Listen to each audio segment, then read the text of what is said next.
सभी पहुंच जाते हैं और उनके गुरु शुक्राचार्य जिन्होंने मृत संजीवनी विद्या का अध्ययन किया है और मृत संजीवनी मंत्र के माध्यम से वो पुनः सभी दैत्यों को जीवित कर देते हैं। और राजा बलि से कहते हैं, राजा बलि अगर तुम मेरे कहे अनुसार चलोगे तो मैं तुम्हें पुनः उस गद्दी पर बिठा दूंगा। उसने कहा अच्छा। बोले हाँ बिल्कुल अवश्य मैं तुम्हें उस गद्दी पर विराजमान कर दूंगा। उन्होंने कहा देखो मेरे पास सभी देवताओं की काट है लेकिन नारायण की कोई काट नहीं है। अरे तुम नारायण के काट नहीं है, तो नारायण ब्राह्मण है, ब्राह्मण भक्त है, तुम ब्राह्मणों की सेवा करो तो अपने आप तुम्हारा नारायण कुछ करने वाला नहीं है। फिर तो राजा बलि भयंकर यज्ञ करने लगा, एक एक यज्ञ करते चले जा रहे हैं, ब्राह्मणों को दान करते चले जा रहे हैं। आज बहुत प्रसन्न हुए, ब्राह्मणों ने कहा कि कुछ मांगो। कहा महाराज कुछ नहीं मांगना। ब्राह्मणों ने कहा हम तुम्हें ऐसे तेजोमय रथ का निर्माण करते हैं जिस रथ पर बैठ के तुम जाओगे तो संसार में कोई युद्ध तुमसे नहीं कर सकेगा। तुरंत उस रथ पर बैठ करके जैसे ही राजा बलि स्वर्ग पर आक्रमण करते हैं कि सभी देवता अपने गुरु बृहस्पति जी से पूछते हैं कि बताओ इस समय ऐसा लग रहा है जैसे हजारों सूर्य एक समान प्रकाशित हो रहे हैं। उन्होंने कहा कि इस समय प्रकाशित नहीं, इस समय राजा बलि ब्राह्मणों के आशीर्वाद तेजोमय रथ पर बैठ करके यहाँ पधार रहे हैं और उस समय उनका कोई सामना नहीं कर सकता। इंद्र अगर अपनी गद्दी बचाना चाहते हो तो अभी तुम ये स्वर्ग छोड़ करके भाग जाओ। सभी देवता तुरंत उस स्वर्ग को त्याग करके भाग जाते हैं, विचरण करने लगते हैं और पुनः उस गद्दी को दैत्यों के पास चली जाती है। उधर शुक्राचार्य राजा बलि से कहते हैं राजा बलि अब एक ही अधिकार है, इस गद्दी को पाने के लिए तुम्हें इसका बहुमत सिद्ध करना पड़ेगा। इस गद्दी पर वही बैठता है जो 100 अश्वमेध यज्ञ कर ले। तुम एक एक करके 100 यज्ञ पूरे कर लो, फिर ये गद्दी तुमसे कोई लेने वाला नहीं। नर्मदा जी के तट पर राजा बलि एक एक करके भयंकर यज्ञ करना प्रारंभ कर दिया। देवताओं की हृदय की धड़कन तेज होने लगी, कहीं ऐसा ना हो कि 100 यज्ञ कर ले और गद्दी इसको मिल जाए। उधर आदिति मैया दुखी हैं। उधर आदिति मैया दुखी होने के बाद कश्यप बाबा ने कहा कि देवी दुखी क्यों होती है। उन्होंने कहा महाराज मेरे बेटे जंगल में विचरण कर रहे हैं, गुफाओं में गुफे फिर रहे हैं, क्या करूं। कश्यप बाबा ने कहा एक काम करो, फाल्गुन मास शुक्ल पक्ष में प्रतिपदा से लेकर द्वादशी पर्यंत तुम व्रत करो। उस व्रत में कपिला गाय, काली गाय का दुग्ध का पान करो। अगर तुम पान करोगी तो तुम्हारे सुंदर संतान की उत्पत्ति होगी। शुद्धता पवित्रता के साथ रहना। जिन माताओं के अगर किसी के संतान नहीं होती है और फाल्गुन मास में शुक्ल पक्ष में प्रतिपदा से लेकर द्वादशी तक अगर वो ये व्रत करती हैं, पयोव्रत कहते हैं, केवल गाय के दुग्ध का पान करके ही रहना पड़ता है और कोई भी चीज आप नहीं खा सकती। शुद्धता पवित्रता से भगवान का भजन करके जो कर लेता है उसके गर्भ में संतान आ जाती है। भगवान कहते हैं कि अगर इस सुंदर सा व्रत करोगे तो तुम्हारे यहाँ सुंदर से बालक उत्पन्न होगा। फाल्गुनस्य नमासेन पक्षम द्वादश पयोव्रतः। कहा देवी ये पयोव्रत है, इसका बहुत विधान है, नियम के साथ पवित्रता के साथ जो रहेगा उसे फल अवश्य मिलता है। अदिति मैया ने उस व्रत को किया और व्रत के करने से कालांतर में भाद्रपद में शुक्ल द्वादशी तिथि के दिन अभिजित मुहूर्त में मध्याह्न 12 बजे अदिति मैया के गर्भ से वामन भगवान प्रकट हुए। बोलिए वामन भगवान की जय हो। कितने बड़े हैं, केवल 52 अंगुल के, 4 4 8 ऐसे 52 अंगुल के छोटे से वामन भगवान बहुत सुंदर लग रहे हैं। तम पटुम वामनम दृष्टा मोदमानेन वर्यसा कर्मणि कारयामासा पुरस्कर्षे प्रजापति। वामन अंगल के वामन भगवान बड़े ही सुंदर सुशोभित हो रहे हैं। जो उनकी सुंदर सी सूरत को देखता है सब दीवाने हो जाते हैं। उनके मुख पर जो दृष्टि डालता है उसकी दृष्टि हटती ही नहीं। सभी देवता स्तुति करने के लिए पधारे। जब उनका यज्ञोपवीत संस्कार हुआ, स्वयं विधाता ने प्रकट होकर उन्हें कमंडलू प्रदान कर दिया। अदिति मैया ने लंगोटी पहनाई, कश्यप जी ने मेखला, सरस्वती मैया ने माला प्रदान कर दी और भूदेवी ने चरणोपादिका, आकाश ने छत्र, कुबेर ने भिक्षा और अन्नपूर्णी मैया ने भिक्षा प्रदान करी। सारी भिक्षा लेकर के वामन भगवान अपने गुरु बृहस्पति जी के पास आए। देखिए, जब यज्ञोपवीत संस्कार होता है उसका नियम होता है, जो गुरु मंत्र देता है, कान में मंत्र देता है, यज्ञोपवीत संस्कार कराते हैं, उस समय सबसे घर परिवार रिश्तेदारों से भिक्षा मांगी जाती है। भिक्षा मांग करके उनके सामने कहते हैं भिक्षा देहि। तो माता पिता और जितने भुआ और सब लोग होते हैं, सबों ने भिक्षा प्रदान करते हैं। सभी भिक्षा लेकर के वो अपने गुरुदेव के पास आते हैं और सारी भिक्षा गुरु को प्रदान करते हैं, क्योंकि भिक्षा में जो मिलेगा सर्वप्रथम अधिकार गुरु का होता है। तो सभी भिक्षा ला करके जहां गुरु जी को प्रदान करी, गुरु जी ने कहा कि बेटा मुझे ये भिक्षा नहीं चाहिए। उन्होंने कहा तो गुरु जी आपको क्या चाहिए? उन्होंने कहा मुझे तो त्रिलोक की संपदा चाहिए। उन्होंने कहा महाराज ये त्रिलोक की संपदा किसके पास है? उन्होंने कहा ये त्रिलोक की संपदा राजा बलि के पास। तुम राजा बलि के पास जाओ, उनके पास ये त्रिलोक की संपदा मिलने वाली है। बावन अंगल के बावन भगवान छत्र को लगाए, बगल में आसन दबाए और नन्हे नन्हे चरण कमलों से चले जा रहे हैं। बड़े ही सुंदर सुशोभित हो रहे हैं, इतने सुंदर लग रहे हैं, अद्भुत। जो देखता है उसकी दृष्टि उनके ऊपर से रुकती ही नहीं है। चलते चले जा रहे हैं बामन भगवान, बड़े ही अद्भुत हैं। और जैसे ही उस नर्मदा जी के सुंदर से पावन पुलिन तट पर पहुंचते हैं, राजा बलि यज्ञशाला में बैठे बैठे यज्ञ की आहुति दे रहे थे कि दृष्टि उनकी सामने से आते हुए बामन भगवान के ऊपर पड़ी। राजा बलि यज्ञ में आहुति दे रहे थे, लेकिन बामन भगवान को देखा तो आहुति देना भूल गए। तुरंत ब्राह्मणों से कहा कि ब्राह्मण देवता रुकिए, कोई संत कोई भक्त पधारे हैं, अरे मुझे तो इनके पास अवश्य चलना चाहिए, मैं इनके पास अवश्य जाऊंगा। और तुरंत वहीं से उठ करके तुरंत बामन भगवान के पास आया। बामन भगवान की सुंदर सी शोभा को देख करके बड़ी प्रशंसा की, प्रभु आपकी इतनी सुंदर सी झांकी, इतनी सुंदर सी शोभा, इसे देख करके मैं तो प्रसन्न हो गया। अरे मैं यज्ञशाला में बैठा बैठा भगवान का भजन कर रहा था, लेकिन मेरा मन नहीं लगा और मैं तो आपकी तरफ खिंचा चला आया। बामन भगवान की इतनी सुंदर सी स्वरूप को बना करके देख करके मैं दीवाना होकर के चला आया। इतना सुंदर स्वरूप बामन भगवान का। बामन रूप बना के चलो है ये तो छलिया छल बेको। बामन रूप बना के चलो है तो छलिया छले बेको। छलिया छलवे को, छलिया छलवे को, छलिया छलवे को, छलिया छलवे को। बामन रूप बना के चलो है ये तो छलिया छलवे को। बामन रूप बना के चलो है ये तो छलिया छलवे को। बोलिए बामन भगवान की जय हो।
सोटा बगले दवाई के चलो है ये तो छलिया छलवे को। सोटा बीच दबा के चलो है ये तो छलिया छलवे को।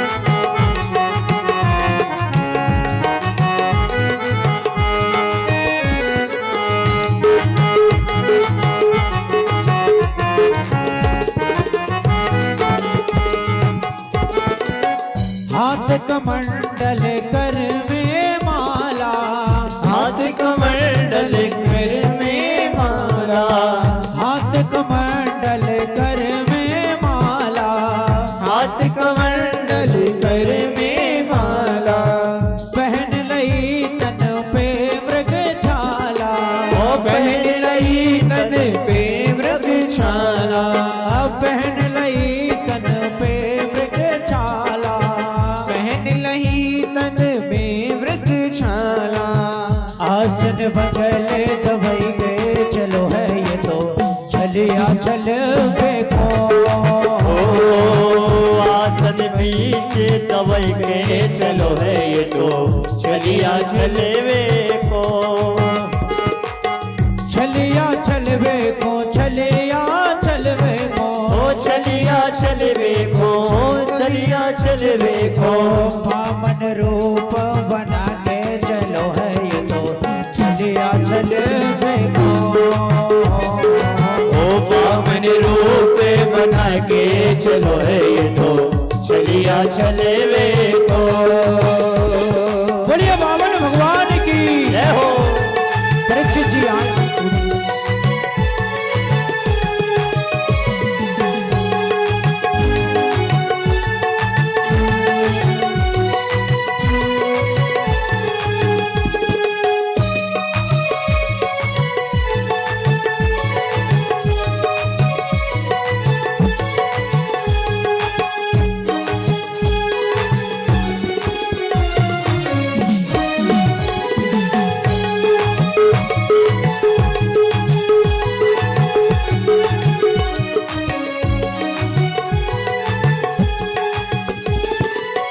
नभ में देव पुष्प बरसावे, नभ में देव पुष्प बरसावे, नभ में देव पुष्प बरसावे, नभ में देव पुष्प बरसावे। दर्शन करके सब सुख पावे, वो दर्शन करके सब सुख पावे, दर्शन करके सब सुख पावे, दर्शन करके सब सुख पावे। आसन बगले दवाई के चलो है ये तो छलिया छलवे को। आसन बीच दवाई के चलो है ये तो छलिया छलवे को। आसन बगले दवाई के चलो है ये तो छलिया छलवे को। ओ आसन बीच दवाई के चलो है ये तो छलिया छलवे को। छलिया छलवे को, छलिया छलवे को। बोलिए बामन भगवान की जय हो। और जिन्हें पूजन करना है एक एक करके शांति से पूजन करते जाएंगे, कथा को श्रवण करते जाएंगे।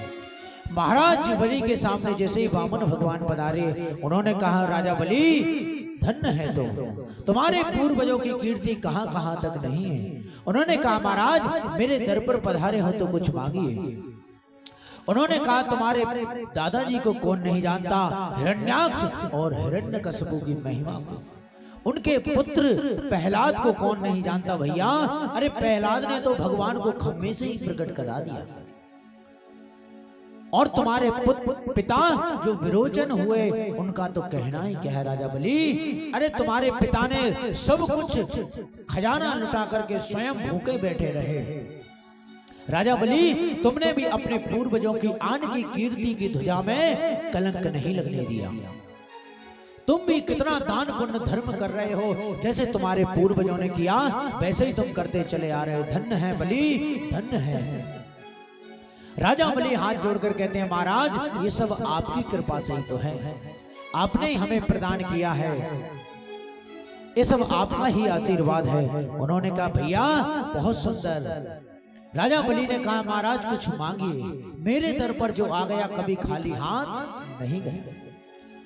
अरे आपको गाय की आवश्यकता है तो गाय लीजिए, भूमि की आवश्यकता है तो भूमि लीजिए, वस्त्र की आवश्यकता है तो वस्त्र लीजिए। अगर आपका विवाह नहीं हुआ है तो आपके बराबर बोनी कन्या देखकर आपका विवाह करवा देता हूं, आप मांगिए।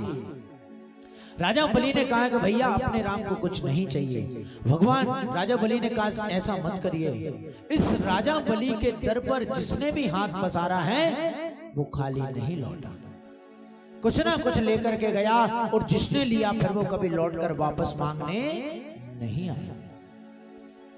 तुम कुछ ना कुछ तो लो। भगवान ने कहा अच्छा अगर कोई दान करे तो ज्यादा मना भी नहीं करना चाहिए। भगवान ने कहा कि अपने राम को ज्यादा चाहिए नहीं, केवल 3 पग भूमि प्रदान करो। राजा बलि हंसने लगा महाराज ये तुच्छ चीज मांग रहे हैं, 3 पग भूमि। अरे कोई बड़ी वस्तु मुझसे मांगिए मैं आपको वो प्रदान करूंगा, इस 3 पग भूमि से क्या हुआ। भगवान ने कहा देखो अपने राम को ज्यादा नहीं चाहिए, बस जितने में गुजारा हो उतने की ही आवश्यकता है। राजा बलि ने कहा महाराज 3 पग भूमि में तो आपकी आसन भी नहीं लगेगी। भगवान ने कहा देखो असंतोषी ब्राह्मण का पतन हो जाता है। जिस ब्राह्मण को जितना धन मिले उसके बाद भी उसकी आत्मा संतुष्ट नहीं तो वो कभी उन्नति नहीं कर पाता, उसका सब कुछ नष्ट हो जाता है। भगवान कहते हैं असंतुष्टा न दुजानष्टा, जो ब्राह्मण आत्मा से असंतुष्ट है वो नष्ट हो जाता है। कहा अपने राम को केवल 3 पग भूमि प्रदान करो। पदानी 3 दैत्येन सामिन्तानमयमपा। शुक्राचार्य यज्ञशाला में बैठे बैठे सोचने लगे इन नन्हा सा बालक इतनी देर से क्या चर्चा कर रहा है, थोड़ा इसके स्वरूप को देखो, इसका स्वरूप कैसा है। यही सोच रहे थे, नेत्र बंद कर करके देखा तो भगवान के 4 हाथ शंख चक्र पदमा आदि देखने लगे। तुरंत जैसे ही पधारे और भगवान ने कहा कि भैया 3 पग भूमि दो। राजा बलि ने कहा महाराज ये भूमि पड़ी है नाप लीजिए। भगवान ने कहा ऐसे नहीं, पहले संकल्प करो। उन्होंने कहा महाराज संकल्प, अरे 3 पग भूमि के लिए कोई संकल्प करेगा। भगवान ने कहा देखो कितना ही धन लो लेकिन संकल्प करके लेना चाहिए, ऐसे नहीं। उसने जैसे ही जल लेने के लिए हाथ में लिया कि तुरंत शुक्राचार्य ने आकर हाथ पकड़ लिया। शुक्राचार्य ने कहा कि भैया ये क्या कर रहे हो। बोले महाराज वामन भगवान को 3 पग भूमि के लिए संकल्प कर रहा हूं। शुक्राचार्य ने कहा ये बामन है ना 53, ये चाहे तो 1 पग में ही सारे संसार को नाप लेगा, 2 पग तेरे पास देने के लिए नहीं बचेगा। तू जानता है ये कौन है, ये साक्षात नारायण है। राजा बलि कहने लगा गुरुदेव अगर ये भगवान हुआ तो मेरे बरोबर दानी भी कोई नहीं है। अरे संसार में मैं धन्य हो जाऊंगा कि जिस दुनिया उस भगवान के दर पर मांगने के लिए जाती है, आज वो स्वयं मेरे दर पर मांगने के लिए पधारा। मेरे तो दोनों हाथ में लड्डू में मैं छोड़ने वाला नहीं। तुरंत उन्होंने कहा देख मैंने तुझसे कहा था तू मेरी बात मानना, अगर बात नहीं मानता है तो मैं तुझे श्राप देता हूं कि तू श्रीहीन हो जा। ऐसे कहकर के शुक्राचार्य चले जाते हैं। भगवान कहते हैं भैया लड़ो मती, अगर दान करना हो तो करो, नहीं अपने राम जाते हैं। राजा बलि ने कहा महाराज रुकिए, अगर मैं दान नहीं करूंगा तो मेरे पूर्वजों की कीर्ति कलंकित हो जाएगी। सब लोग करेंगे कि इतने दानी इनके पिता पूर्वज हुए और राजा बलि एक नन्हे से बालक वामन को 3 पग भूमि दान नहीं कर पाया। तुरंत उन्होंने हाथ में जल लेने के लिए जैसे ही गंगा सागर लिया कि उसे जल उससे बाहर नहीं निकल रहा। शुक्राचार्य जाकर गंगा सागर में जाकर के बैठ जाते हैं, जल नहीं निकलता है। भगवान समझ जाते हैं, एक पैनी कुसा अपनी आसन से निकालते हैं, बोले राजन ये पात्र हमें दो, काफी दिन से रखा हुआ इसमें काई लग गई, थोड़ा हम इसे सही करते हैं। भगवान ने पैनी कुसा लेकर के फेंक के जो गंगा सागर में दी कि उस छेद में बैठे हुए शुक्राचार्य की एक आंख गोविंदाय नमो नमः हो गई। मानो भगवान कहना चाहते हैं कि हे ब्राह्मण, हे संत, मैंने अपने स्वरूप को कितना बचाया, लेकिन फिर भी तुमने मेरे 4 हाथ पैर देख लिए, लेकिन तुम्हारी एक आंख बहुत अच्छी है, लेकिन दूसरी आंख में मोतियाबिंद हो गया, इसका ऑपरेशन करना पड़ेगा। तुम्हारी ज्ञान की आंख बहुत अच्छी है, मैंने इतनी देर से छुपा करके रखा, फिर भी तुमने देख लिया, और दूसरी वैराग्य की जो आंख थी उसमें मोतियाबिंद हो गया। इसीलिए भगवान ने एक आंख शुक्राचार्य की फोड़ दी, केवल ज्ञान की दृष्टि से सभी देखी। तुरंत हाथ में जल लिया, 3 पग भूमि का संकल्प हुआ। संकल्प होने के बाद भगवान ने कहा अब हमारा नापना देखो। भगवान ने इतना विशाल स्वरूप बनाया, एक पग नीचे बढ़ाया, अतल वितल सुतल तलातल रसातल महातल और पाताल में भेज दिया, और दूसरा पैर ऊपर उठाया, भूर्भुवः स्वः महाजना तप, और सत्य शीर्षक में छेद करके गंगा जी प्रकट होकर के स्वयं ब्रह्मा जी ने उन्हें अपने कमंडल में धारण कर लिया। जो चरणों तक मिला वो 4 भागों में विभाजित हुआ, शीतक, अलकनंदा, चक्षु और वज्रा। हमारे पृथ्वी लोक में जो गंगा जी हैं वो अलकनंदा नाम की हैं, 4 भागों में निकली थी, सीता, अलकनंदा, चक्षु और भद्रा। अलकनंदा नाम की जो थी, जो भागीरथ ने तपस्या करी, वो ब्रह्मा जी ने अपने कमंडल से छोड़ी, भगवान भोलेनाथ की जटाओं में विराजमान हुई, जटाओं से भगवान ने निकाली, धीरे धीरे करके वो आगे बढ़ी। उन गंगा जी को जैसे ही प्रकट करके, और तुरंत कहते हैं भगवान का इतना विशाल स्वरूप था कि जामवंत जी ने उस समय उस विराट स्वरूप की 7 प्रदक्षिणा लगाई।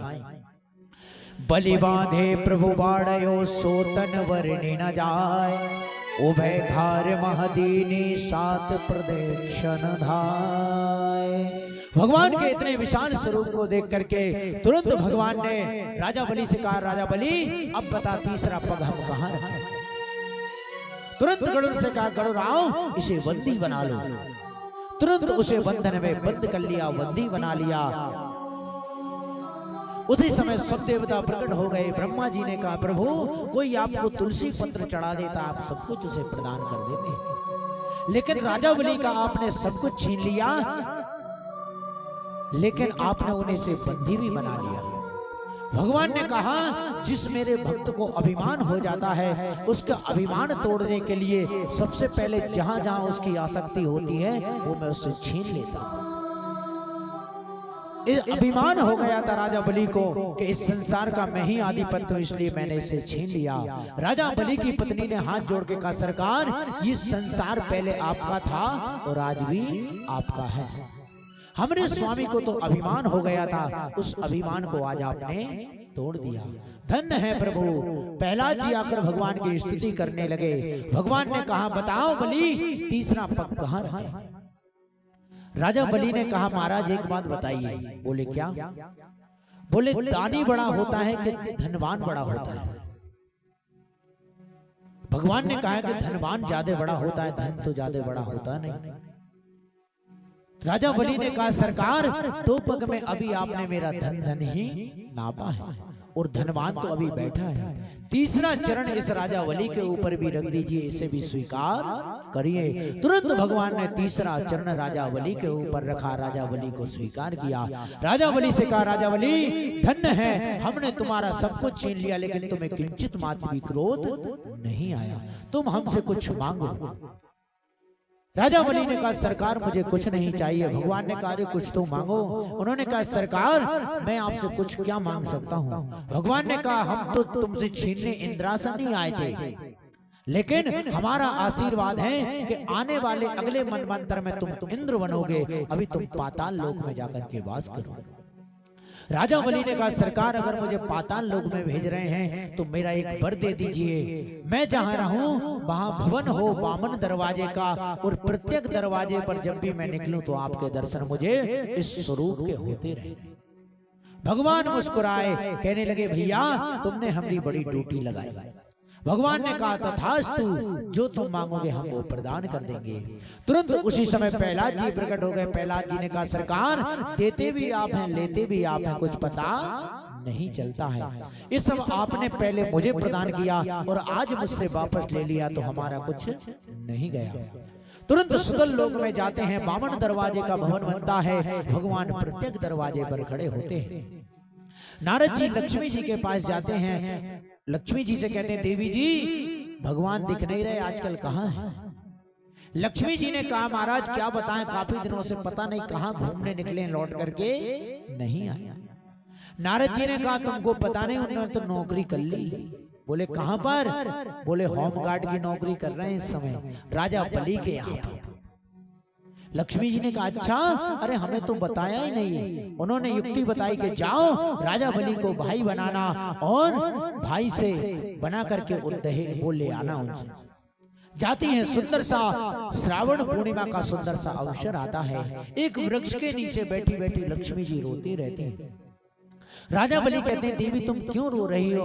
उन्होंने कहा सरकार इतना सुंदर श्रावण का महीना है और आज पूर्णिमा है। आज हर बहन अपने भाई को रक्षा सूत्र बांधती है, लेकिन मेरे कोई भाई नहीं है।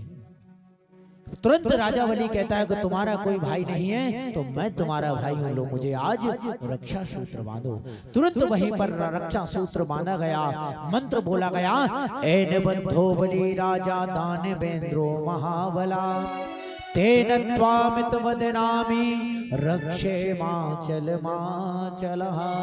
राजा बलि ने कहा बहन आज से ये रक्षा सूत्र तुमने मुझे बांध दिया, तुम्हारी रक्षा की जवाबदारी मेरी है।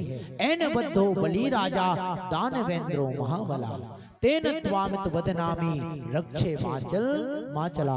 राजा बलि ने कहा बहन जब तक ये रक्षा सूत्र मेरे हाथ में है तब तक मैं तुम्हारी रक्षा करूंगा, सुरक्षा करूंगा। ऐसे कहकर के सुंदर भवन में पधारती हैं और जैसे ही भवन में पधारती हैं लेकिन सामने से क्या देखती हैं कि भगवान वामन स्वरूप बनाए दरवाजे पर खड़े हैं। लक्ष्मी जी मुस्कुराती हुई कहती हैं कि हम बैकुंठ में इंतजार कर रहे हैं, तुमने यहाँ नौकरी कर ली।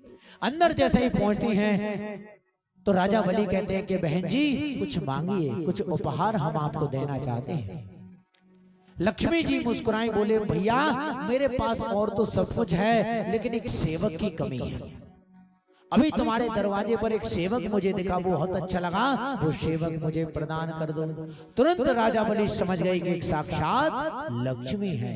उन्होंने हाथ जोड़कर कहा कि पतिदेव मुझे छलने के लिए आए थे और तुमने तो मुझे अपने पतिदेव को छल करके ले जा रहे हैं, लेकिन बहन हो और मैं रक्षा बंधन के बंधन में बंधा हूं तो मैं तुम्हें प्रदान करता हूं।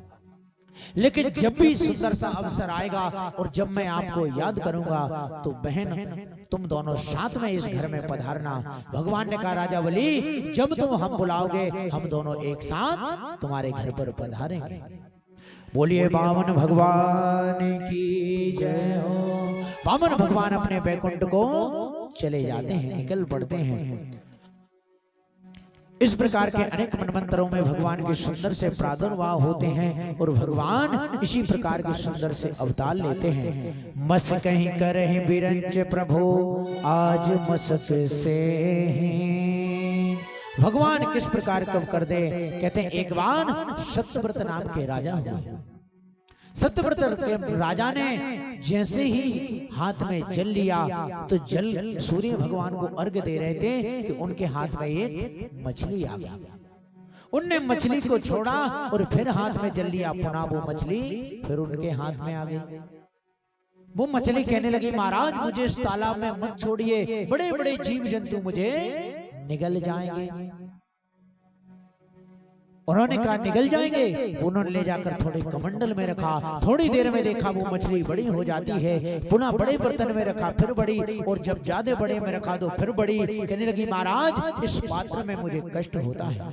सत्यव्रत मनु ने कहा, आप कोई साधारण मछली नहीं है, आप बताइए कौन है। भगवान उस मत्स्य स्वरूप से प्रकट हो गए। बोलिए मत्स्य भगवान की जय। तो किसी ने बोली, बस हाथ खड़े करके बोलिए मत्स्य भगवान की। ऐसे आज व्रत होगा ज्यादा लोग, कोई बात नहीं, माखन मिश्री बटेगी खूब, चकाचक पाना, फिर जोर से जयकारा लगाना। तो जैसे ही उन्होंने कहा कि सत्यव्रत राजा, हम मत्स्य भगवान भगवान का स्वरूप है, आज से 7वें दिन समुद्र अपनी सीमाओं को लांग देगा, सारी पृथ्वी जलमग्न हो जाएगी, पृथ्वी नौका बना करके आएगी, सप्त ऋषि बैठे होंगे, तुम सभी वृक्षों की औषधियों की दिंब बीज लेकर के उसमें विराजमान हो जाना। मैं मत्स्य का स्वरूप बना करके आऊंगा और वासुकी नाग को मेरे सींग से बांध देना और उसी में सत्संग होगा। भगवान ने जैसा कहा वैसा ही हुआ। 7वें दिन समुद्र ने सीमाओं को लांग दिया और सारा समुद्र जलमग्न हो गया और पृथ्वी नौका बना करके आती है और भगवान तुरंत मत्स्य प्रकट हो जाते हैं। मत्स्य प्रकट होते ही भगवान सुंदर से वासुकी नाग को उसमें बांध देते हैं और भगवान निकल पड़ते हैं। अनेक वर्षों तक उसमें सत्संग चलता है। बोलिए मत्स्य भगवान की जय। इस प्रकार से अष्टम स्कंद पूर्ण होता है। अब है नवम स्कंद। नवम स्कंद में है 24 अध्याय। 12 अध्याय में सूर्य वंश का वर्णन और 12 अध्याय में चंद्र वंश का वर्णन। सूर्य वंश में आए राम जी और चंद्र वंश में आए श्याम जी। आइए हम सब मिलकर सर्वप्रथम चंद्र वंश का सूर्य वंश का वर्णन करते हैं। तो कौन कौन अयोध्या जी चलना चाहता है? अब तो राम मंदिर भी बन गया, भगवान विराजमान भी हो गए, सुंदर सी शोभा है भगवान की, अद्भुत छवि है। कौन कौन दर्शन करने चला चाहता? हाथ खड़ा है, बिल्कुल फ्री निःशुल्क, बैठे बैठे यहीं से अयोध्या जी चलेंगे मन के द्वारा। देखो मन की गति सबसे तीव्र होती है और मन से जो दान पुण्य कर दो वो सबसे अधिक, और मन से जो परिक्रमा लगा ले वो भी अच्छी। कल गिरिराज जी ले चलेंगे सभी परिक्रमा लगाने के। यहीं बैठे बैठे सभी तीर्थों का भ्रमण हम लोग कर लेंगे। लेकिन आज सबसे पहले अयोध्या जी चलते हैं। सभी लोग ताली बजाते हुए झूमते आनंद के साथ। जो खुशी में झूमा नाचा नहीं, समझ लो को से अयोध्या जाने का खुशी नहीं। जिसको ना हो तो भैया बैठो, कन्हैया के जन्म में तो नचाई लगेगा। देखो भैया कन्हैया काऊ को छोड़वे वारो ना है, वो तो हाथ पकड़ के नचाए ले। कन्हैया तो बोले भाभी तो को ठुमका मार के नाचना पड़ेगा। तो पहले राम जी में ही नच लो। राम जी कहेंगे भैया हम सीधे सच्चे, तो हमारे यहाँ में ना नचोगा, है ना? बढ़िया जोर से। ओ सीता राम जी की प्यारी रजधानी लागे, रजधानी लागे, मोहे मीठो मीठो सरियो जी को पानी लागे। सीता राम जी की प्यारी रजधानी लागे, रजधानी लागे, मोहे मीठो मीठो सरयू जी को पानी लागे। सीता राम जी की प्यारी रजधानी लागे, रजधानी लागे, मोहे मीठो मीठो सरयू जी को पानी लागे। सीता राम जी की प्यारी रजधानी लागे, रजधानी लागे, मोहे मीठो मीठो सरयू जी को पानी लागे। बढ़िया अयोध्या धाम की।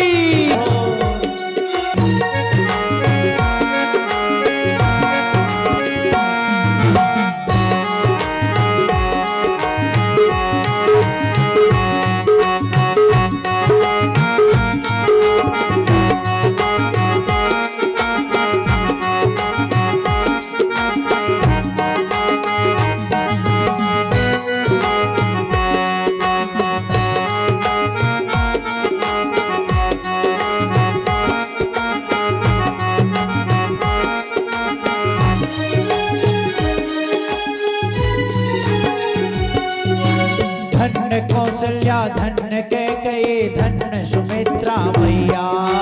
धन्य कौशल्या धन्य कैकेयी धन्य यशोदा मैया। धन्य कौशल्या धन्य कैकेयी धन्य सुमित्रा मैया।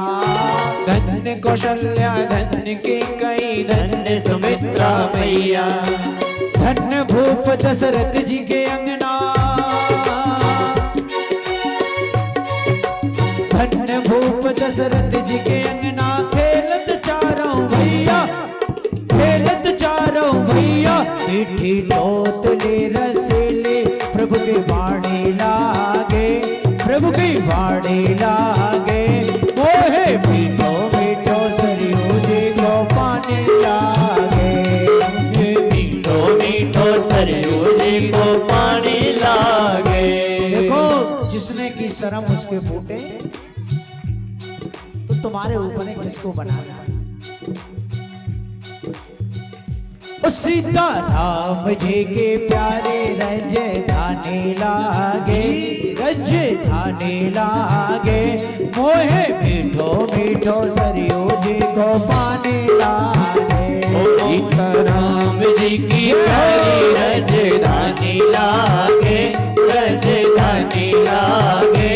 मोहे मीठो मीठो सरयू जी को पानी लागे।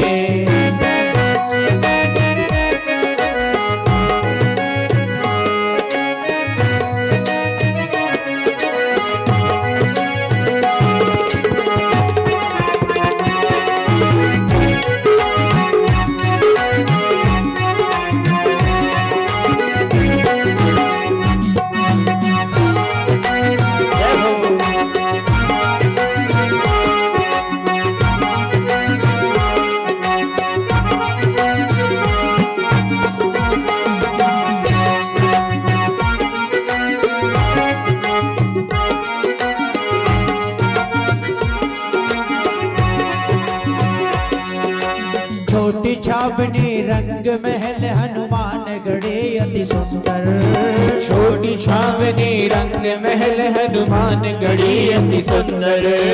अयोध्या जी जाओ, अयोध्या जी जाएं तो ये सब जगह दर्शन करके आना। कोई बात नहीं, राम जी की खुशी नहीं तो श्याम जी की तो हो ही जाएगी। छोटी छावनी रंग महल हनुमान गढ़ी अति सुंदर, छोटी छावनी रंग महल हनुमान गढ़ी अति सुंदर। छोटी छावनी रंग महल हनुमान गढ़ी अति सुंदर, छोटी छावनी रंग महल हनुमान गढ़ी अति सुंदर। स्वयं जगत के मालिक बैठे, स्वयं जगत के मालिक बैठे, कनक भवन के अंदर, कनक भवन के अंदर। सीता राम जी की शोभा सुख खाने लागे, सुख खाने लागे। ओहे मीठो मीठो सरयू जी को पानी लागे, ओ मोहे मीठो मीठो सरयू जी को पानी लागे। बोलिए रामचंद्र भगवान की।